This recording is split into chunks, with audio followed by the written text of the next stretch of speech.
So it is a wicked problem in the sense that we know, despite best efforts, and I think there are solutions out there, often it's maybe an economic challenge, but if there's a barrier to addressing certain problems, whether it's technical or social, these wicked problems that just things have to align, the stars have to align, and you have to have this economic, environmental, social approach to address these issues. One of the challenges with tailings is we know that if everything was safely contained, there's no one extra drop that says, oh, we've crossed a threshold and now it's too much. Even though it adds to the risk, it's not like a parts per million parameter in water that is too much or something in the air. We know that there are technologies out there that could be adopted, could be scaled up. Some may succeed, some may not, but they're not cheap. So there's a desire to not only balance the competitiveness, but how much can you push industry and the investment community to adopt technologies, recognizing that there's not that perfect line of what is too much and not enough, and then how long is too long in terms of. We know it's going to get handled anyways. These are large-scale, long-term projects, so at what point and what pace do we want to think about managing tailings? In the traditional model, it's really about thinking about all of those questions and dealing with that wicked problem during the regulatory process, making sure that we have good rules and requirements to manage and keep things intact, be aware of the end in mind that we need to get to a final reclamation state. We use the authorization process to expose and test and explore some of the engineering challenges. So it's the experts in that process that often gives consideration of what's feasible, what's economic, what may be too much, not enough. And then we have the ability to see progress and see performance in annual compliance reports. So that traditional model, I think, has served us well. It provides a backstop. It drives and motivates industry to operate. And from a regulatory perspective, we have the information to know what's working and what's not working. To manage the risks associated with tailings in that traditional model, then, we know that the emphasis is on making sure that whoever's doing this work, whether it's the mining operations or informing the appropriate reclamation planning, that there's a competence there. There's a technical competence and following good practice. So as a result, what we see is a lot of the knowledge and experience on tailings in this traditional model typically tied up in the regulatory and in the companies themselves. And that doesn't mean that there isn't exposure to other groups, but really it's not something that in many examples where the best person to go to deal with a regulatory issue or a concern about the oil and gas sector in Alberta is currently, in many instances, going to the regulator, going to the industry operator to know what's going on and what's and that when we talk to international delegates and other environmental groups, that surprises them. It's, well, government, you should know what's going on. You should have that expertise, or a university should have that expertise. And absolutely, there's expertise out there, but really in this traditional model, the core of knowledge is tied up in this regulatory process. So, in a simplistic way, and I should state that this presentation is as much to challenge the rest of the day as it is. So, if you disagree with any of these comments, we can talk about them through a Q&A and through the rest of the day. But this is, what I would call a simple model of this traditional paradigm where we think about the mining operation. We know that tailings are going to be created. We want to, deal with them in some way and then get to a final end state. But the regulatory process thinks about all those, provides a backstop to that, but it doesn't necessarily push and motivate and encourage all throughout the process to say, from an economic, environmental, and social perspective, what is the right mix of, for example, tailings at the beginning, in the middle, and the end. So in terms of where we've been, we have the speech from the throne, we have mandate letters, but before that we had a regional planning process, which still do, which was the mechanism by which we were starting to engage not only industry, but also other stakeholders and communities in a discussion around these kind of wicked problems where it isn't a black and white technical solution per se. There's a bit of that economic environmental balance that we need to consider. And some of that early work in the Lower Athabasca Regional Plan, for example, helped to inform some of the ideas and concepts that we need to be thinking about within the Tailings Management Framework as a government about what direction and what balance we need to think about, what is responsible development in the context of tailings, and how to best consider the various interests at play.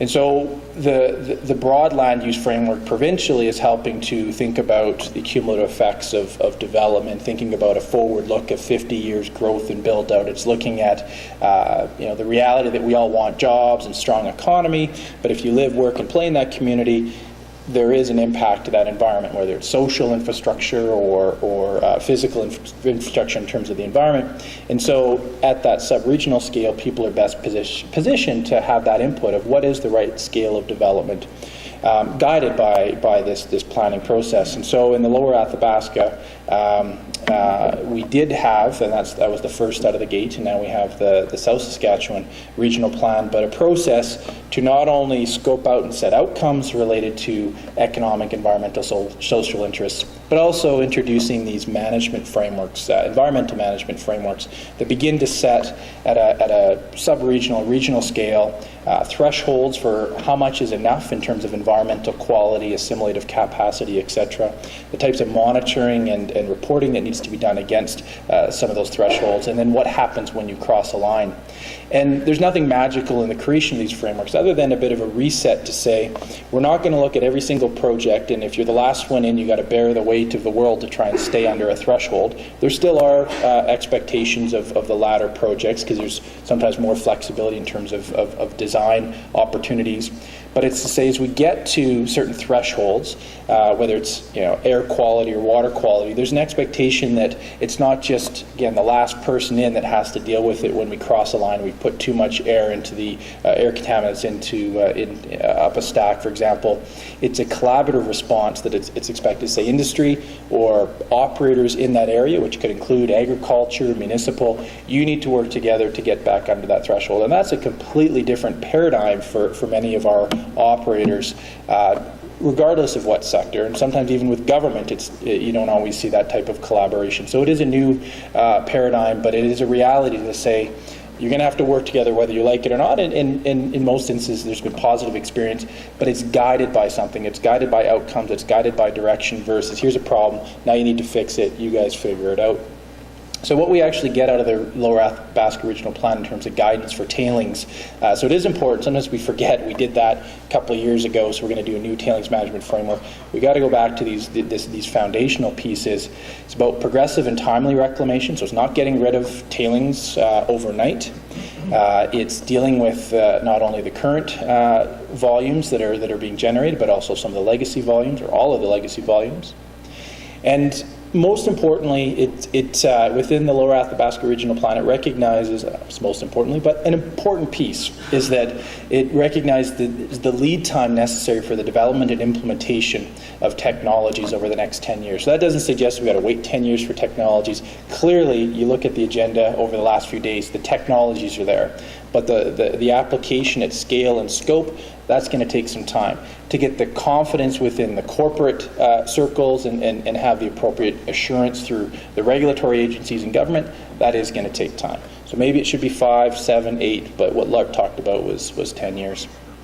Similarly, on regional outcomes, there was specific reference to some areas that relate to tailings. One of them is healthy with respect to healthy ecosystems, the environment, making sure that we're bringing landscapes back to or to maintain the ecosystem functions and biodiversity. So thinking about that we are getting back to working landscapes, and not just, yep, we'll get to it, we know how to reclaim, but saying, well, if we are going to reclaim, do we really understand what it means to put fluid tailings in deep pit and then put dirt over it or water over it? Do we really know about how that works, and having an honest discussion about making sure we're setting the right expectations so that we meet that outcome in terms of ecosystem function.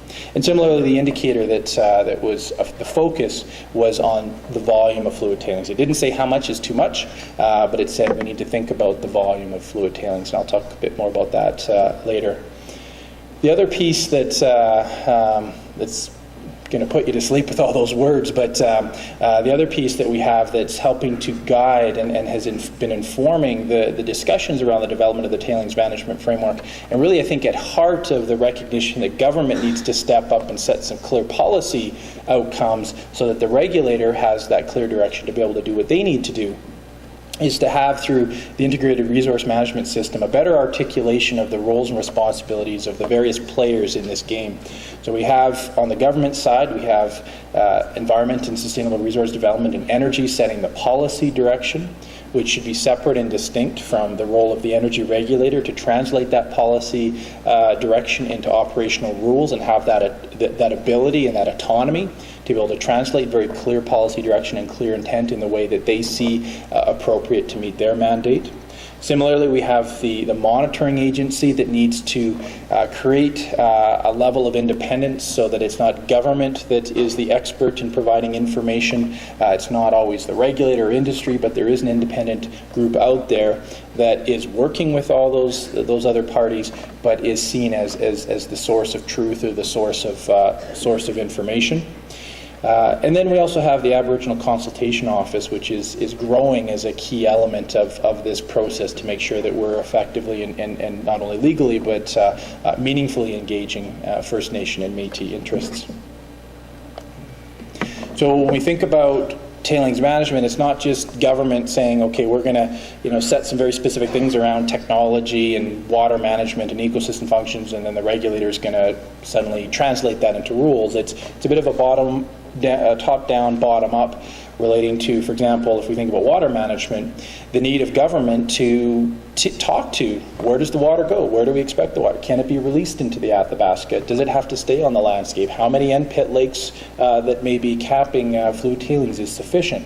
Obviously, as a government, we don't want to be getting into that level of prescriptiveness, but we may need to set the policy framework to allow the regulator and work with industry to translate some of these concepts into their plans and means in which tailings will be actually addressed over the long term.